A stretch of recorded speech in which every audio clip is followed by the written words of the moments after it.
Friends, elevator চ্যানেলে আমি তোমাদেরকে ওয়েলকাম জানাচ্ছি। আজকে আমরা এমবিএ স্টুডেন্টদের নিয়ে একটা খুব গুরুত্বপূর্ণ আলোচনা করতে চলেছি। এখন যারা প্রাইভেট কলেজ থেকে এমবিএ পড়ছে, মানে সেলফ ফাইন্যান্সড কলেজ থেকে এমবিএ পড়ছে, এই এমবিএটা এখন বর্তমানে দাঁড়িয়ে এমবিএ পাস করার পর চাকরির অভিজ্ঞতাটা তাদের কিরকম।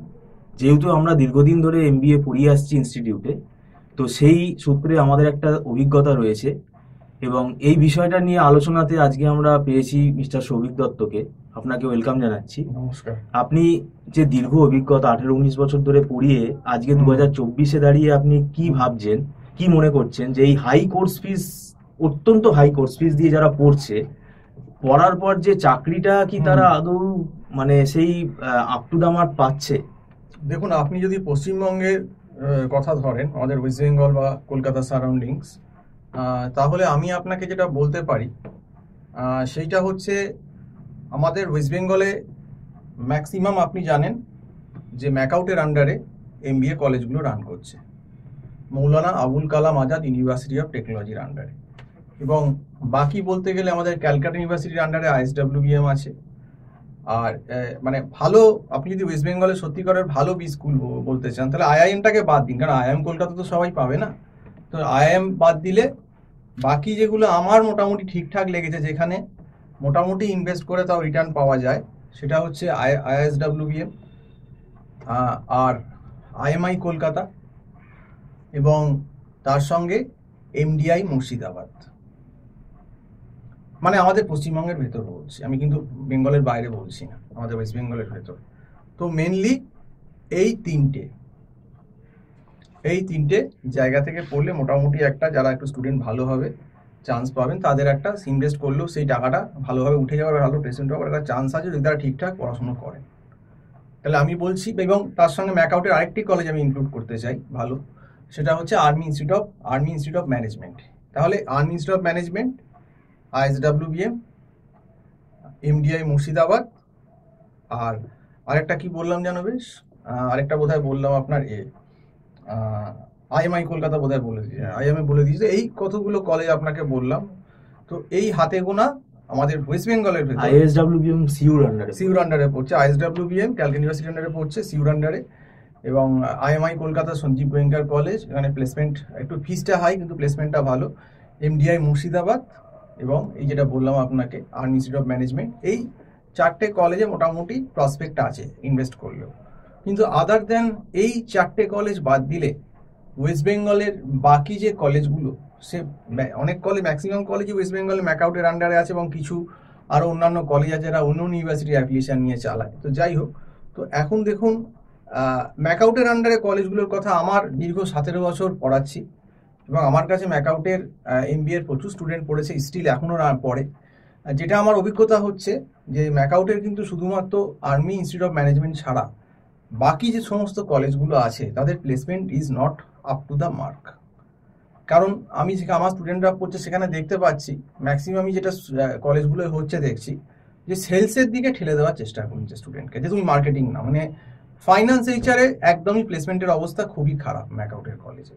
প্রপার ফাইন্যান্স বা এইচআরের প্লেসমেন্ট একদমই নেই সত্যি কথা বলতে। হ্যাঁ, হতে পারে হয়তো কয়েকজন পাচ্ছে, কিন্তু সেই পার্সেন্টেজটা যদি দেখেন সেই পার্সেন্টেজটা হয়তো নগণ্য, এইটা আমি বলতে পারি। সেই তুলনামূলকভাবে ম্যাকআউটের সব কলেজ বলতে কিন্তু ম্যাক্সিমাম কলেজের যেগুলো একটু ব্র্যান্ডেড দেখবেন তাদের কোর্স ফিস কিন্তু অনেকটাই হাই। যতটা কোর্স ফিস হাই, সেই তুলনায় প্লেসমেন্ট কিন্তু এমবিএতে নট স্যাটিসফ্যাক্টরি, এইটা আপনাকে বলতে পারি। এবার দেখুন, কেউ কোনো একটা ছেলে হয়তো সে একটা ভালো প্লেসমেন্ট, একজন দুজন খুব ভালো পেয়ে গেল হাই প্যাকেজ কলেজ থেকে, সেটা দেখুন, সেটা ধরলে চলবে না, কারণ আমাদের দেখতে হবে যে অ্যাভারেজের কী অবস্থা, প্লেসমেন্ট কী পাচ্ছে। আমি 120 জন স্টুডেন্ট নিয়ে নিলাম, 120 জনের ভেতরে হয়তো 5 জন কি 6 জন একটু ভালো জেনুইন জব পেলো, আর বাকি হয়তো আরও 7-8 জন একটু মোটামুটি পেলো। তো 15-20 জন কি পেলো 120 জনের ভেতর, সেটা দেখে তো আমার লাভ নেই। তো বাকি ছেলে মেয়েগুলো প্লেসমেন্ট কী হবে? তুমি যদি 6.5 লাখ 7 লাখ টাকা 8 লাখ টাকা কোর্স ফিস নাও, সেখানে যদি তুমি প্রপার ফাইন্যান্সের কোম্পানি পরপর না আনতে পারো, তাহলে তোমার ক্রেডিবিলিটিটা কোথায় যে তুমি এত টাকা নিচ্ছ, তুমি 6.5 লাখ 7 লাখ 8 লাখ টাকা ফিস করছো, অথচ your placement is not up to the mark. কারণ দেখুন, এই এত টাকা তো সবাই নিজের পকেট থেকে দিতে পারবে না, অনেককেই হয়তো কিছু টাকা দিয়ে কিছু লোন করতে হচ্ছে। তাহলে সে যদি কলেজ থেকে না চাকরি পায় ভালো প্যাকেজে, তার পক্ষে লোনটা কিন্তু শোধ করাও খুব অসুবিধাজনক, এবং সে কিন্তু লোন শোধ করতে পারবে না সহজে। তাকে বাইরে থেকে অফ ক্যাম্পাস চাকরি কিন্তু করতে হবে। অফ ক্যাম্পাস চাকরি একটা যেটা দিক আছে, বলবো না যে ভালো, মানে সবাই সবটা খারাপ, কিন্তু অনেক ক্ষেত্রে দেখেছি যে স্যালারি কিছুটা কমিয়ে দেয়।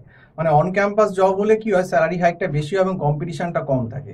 কিন্তু যখনই আপনি অফ ক্যাম্পাস জব বা ওয়ার্কিং জবে যাবেন, সেখানে কিন্তু কম্পিটিশনও বেশি এবং স্যালারিটা কিন্তু অনেকটা কোম্পানি নেগোসিয়েশন করে ফেলে ক্যান্ডিডেটের সঙ্গে, যেহেতু সে আউট অফ ক্যাম্পাস হয়ে গেছে।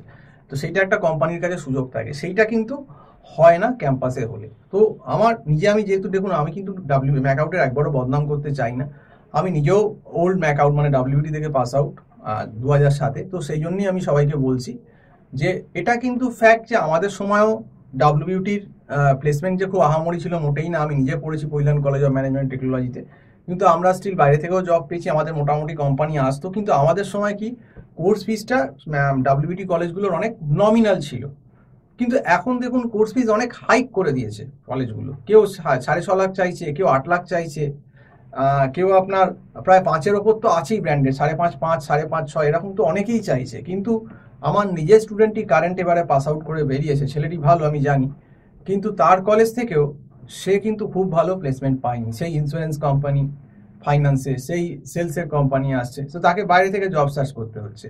এবং শুধু এটা আমাদের কাছে অনেক স্টুডেন্টই কমপ্লেন করেছেন, এটা আমাদের কথা না, এটা আমাদের স্টুডেন্টদের কথা, যেটা ওরা বলছে যে এত টাকা নেওয়া সত্ত্বেও সেরকমভাবে ফ্যাকাল্টি ভালো নাকি নেই, সেরকম লাইব্রেরি ফেসিলিটি নেই, সেভাবে নাকি পড়ানো হয় না, সেভাবে গায়ে গতরে খেটে কেউ পড়ান না।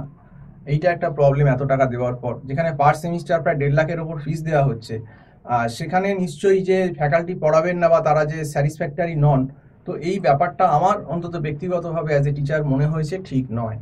তো যাই হোক, যখন কলেজ এত টাকাই নিচ্ছে, 1.5 লাখ বা 2 লাখ, প্রায় 1,60,70 কোর্স পার সেমিস্টার ফিস, সেক্ষেত্রে অবশ্যই কলেজের দায়িত্ব একটা থেকে যায় যে ছেলে মেয়েগুলো এত খরচা করে যেখান থেকেই টাকা নিয়ে, কেউ লোন করে বা কারুর বাবার হয়তো টাকা আছে সে দিচ্ছে, সেক্ষেত্রে আমার মনে হয় যে একটা লোনের ব্যাপারও থেকে যায়। তাহলে সে লোনটা শোধ করবে কি করে? তাকে যদি ঠিকমতো তৈরি করে না দেওয়া হয়, জব পাওয়ার মতো পড়াশুনো ঠিকমতো করানো না হয়, এবং তার সঙ্গে কিন্তু প্লেসমেন্ট সেল একটা খুব ইম্পর্টেন্ট ভূমিকা পালন করে। প্লেসমেন্ট সেলের ব্যাপারটা হচ্ছে, দেখুন, প্লেসমেন্ট যে অফিসার থাকবে, আমরা যেটা জানি কর্পোরেটে তো আমরাও ছিলাম, তার যদি খুব ভালো নেটওয়ার্ক না থাকে কোম্পানিগুলোর সঙ্গে, এবং শুধুমাত্র নেটওয়ার্ক না, তাকে কিন্তু ফিনান্সিয়াল অ্যাসিস্ট্যান্সও দিতে হবে। দেখুন, একটা কোম্পানি কখনোই আপনার থেকে ছেলে তখনই তুলবে যদি তার কিছু বেনিফিট থাকে। সেক্ষেত্রে হয়তো আপনাকে কোম্পানির সঙ্গে একটা টাই আপ করতে হলো, কিছু হয়তো আপনাকে দিতেও হলো, যে না, তুমি একটা কন্ট্রাক্ট করলেন যে আমার এখান থেকে আপনি স্টুডেন্ট এতগুলো নেবেন প্রত্যেক বছর, বড় বড় এমএনসিগুলো, তার বদলে আপনার সঙ্গে আমার একটা হিয়ারিং এর কন্ট্রাক্ট থাকলো। তো এরকম কন্ট্রাক্ট কিন্তু করতে হয়, এটা আমরা আগেও শুনেছি, দেখেওছি। নইলে কিন্তু কোম্পানি ইন্টারেস্ট পাবে না সেখান থেকে স্টুডেন্ট হায়ার করার। আর দ্বিতীয় কথা হচ্ছে, কিছুটা কোয়ালিটি ক্যান্ডিডেটও রাখতে হয়, যাকে অন্তত কোম্পানি চুজ করতে পারে। তো এই শুধু একটা প্লেসমেন্ট অফিসার রেখে দিলাম জাস্ট দেখাবার জন্যে, কিন্তু তার কোনো কর্পোরেট কানেকশন নেই বা কর্পোরেট চেন নেই, বা তাকে হয়তো কোনো ফিনান্সিয়াল অ্যাসিস্ট্যান্স কলেজ থেকে দেওয়া হচ্ছে না, পুরো টাকাটাই কলেজের যেটা স্টুডেন্ট যাচ্ছে তার পকেটে, কলেজের ফিজের প্রফিটে ঢুকে যাচ্ছে, সেইটা করলে কোনোদিনই কোনো কলেজের সেরকম লেভেলে প্লেসমেন্ট হবে না। এবং এই বদনাম ম্যাকআউটের আমি বহুবার শুনেছি, আমাদের বহু স্টুডেন্ট বলেছেন যে স্যার প্রপার ফাইন্যান্সের প্লেসমেন্টই নেই, প্রপার টিচারের প্লেসমেন্ট নেই, প্রপার ম্যাক্সিমাম ক্ষেত্রেই দেখা যাচ্ছে যে মার্কেটিং মেজরের দিকে একটা ঠেলে দেওয়ার প্রবণতা হচ্ছে স্টুডেন্টকে, সেলস যদিও তার ইচ্ছে নেই। কারণ দেখুন, সবাই তো সেলস মার্কেটিং টার্গেট অ্যাচিভ করতে পারবে না, সবাইকার জন্য কিন্তু সেলস নয়। সেলস তার জন্যই যে খুব ডাকাবুকো কনফিডেন্ট ব্যাপারটা কনভিন্স করতে পারে, সেটা কিন্তু শুধু পড়ে হয় না, একটা ইনবর্ন ব্যাপার ও লিডারশিপ ব্যাপার থাকে। তো সেই জন্যই বলছি, যারা কিন্তু এই সমস্ত কলেজে পড়তে আসছো, আদার দ্যান 4 কলেজ যে নামগুলো আমি বললাম, army institute of management, ISWBM, IMI Kolkata এবং MDI মুর্শিদাবাদ, এই কলেজগুলো ছাড়া যারা কিন্তু ম্যাকআউট বা আদার প্রাইভেট কলেজে টাকা ইনভেস্ট করতে যাচ্ছ, একদম অরিজিনাল সিনিয়রিটি কিন্তু আমাদের বললাম, যেহেতু আমাদের স্টুডেন্ট পড়ে, তারা কিন্তু বলছে যে এত টাকা দিয়েও কিন্তু প্লেস। আমি বলবো, তুমি যদি ওইসব 4টে কলেজ না পাও, তুমি একটু কম ফিস দিয়ে তুমি চেষ্টা করো যে ক্যালকাটা ইউনিভার্সিটি থেকে MBA করা, যেটা আলিপুর ক্যাম্পাস ডিপার্টমেন্ট আছে, সেখানে তোমার হয়তো 16,000 টাকায় হয়ে যাবে MBA, বা ফাইন্যান্সিয়াল ম্যানেজমেন্ট ডিপার্টমেন্ট আছে তোমার সিউতে, সেখানে কিন্তু 1.5 লাখ টাকায় হয়ে যাবে। বা ম্যাকআউটের আরও কিছু ছোট ছোট কলেজ আছে যেখানে কিন্তু 3 লাখের ভিতরে MBA করায়, তাহলে তোমার রিস্কটা কম থাকবে। কারণ তুমি যদি বড় কলেজ থেকে এমনি কোনো প্লেসমেন্টের সিউরিটি না থাকে, সেক্ষেত্রে আমার মনে হয় কম টাকা ইনভেস্ট করে ম্যাকাউটের আন্ডারে যে প্রাইভেট কলেজগুলো আছে সেখান থেকে পড়া বুদ্ধিমানের কাজ। আর যদি এরকমই মাইন্ডসেট কারোর হয় যেন ভালো ছাড়া পড়বই না, তাহলে কিন্তু তাকে ক্যাট বা জ্যাট এই সবগুলো দিয়ে কিন্তু এই যেগুলো বললাম army institute of management, IMI Kolkata, তারপর MDI মুর্শিদাবাদ, এই ক্যাটাগরির কিন্তু কলেজগুলো তোমাকে ক্র্যাক করতে হবে। আদারওয়াইজ কিন্তু তুমি যে লেভেলের প্লেসমেন্টটা আশা করছো খরচা করে, হয়তো 12-13 লাখ খরচা, 10 লাখ টাকা 12 লাখ টাকা খরচা করলে কিন্তু তুমি যদি IMI পাও বা তুমি MDI মুর্শিদাবাদ পাও, তুমি কিন্তু তোমার টাকাটা ওর্থ হয়, মানে তারা কিন্তু তোমাকে একটা ভালো প্লেসমেন্ট দেবে। এবং সেক্ষেত্রে তোমাদেরও কলেজে অবশ্যই খাটতে হবে এবং ক্যাটে মিনিমাম সেক্ষেত্রে তোমাদের 75% উপর অবশ্যই পেতে হবে। তো এই ভিডিওগুলো ইনফরমেশনগুলো এগুলোই জানালাম, কারণ এগুলো কিন্তু আমাদের কথা নয়, এগুলো কিন্তু দীর্ঘদিন যে আমরা এতদিন ধরে কন্টিনিউয়াস স্টুডেন্ট পড়িয়ে যাচ্ছি, এটা কিন্তু তাদের ফিডব্যাক দেখেই কিন্তু আমি বললাম। কাজে ওই লোনের চক্করে পড়ো না, দুম করে একটা লোন নিয়ে নিলাম, বিশাল পড়ে নেবো, পরে ম্যানেজ হয়ে যাবে, বলাটা খুব সোজা, কিন্তু আলটিমেটলি যখন চাকরি করে নিজেকে লোনটা শোধ করতে হয়, একটা বড় লোন হয়ে গেলে কি ইন্টারেস্ট তো অনেক বছর ধরে চলে, সেটা দেওয়ারও একটা হেডেক টেনশন কিন্তু থেকে যায়। কাজে আমি বলবো যা করবে খুব বুদ্ধি করে কলেজ সিলেকশন করো, বোঝো, আর কলেজে যেটা বলবে সেটাই বিশ্বাস করো না।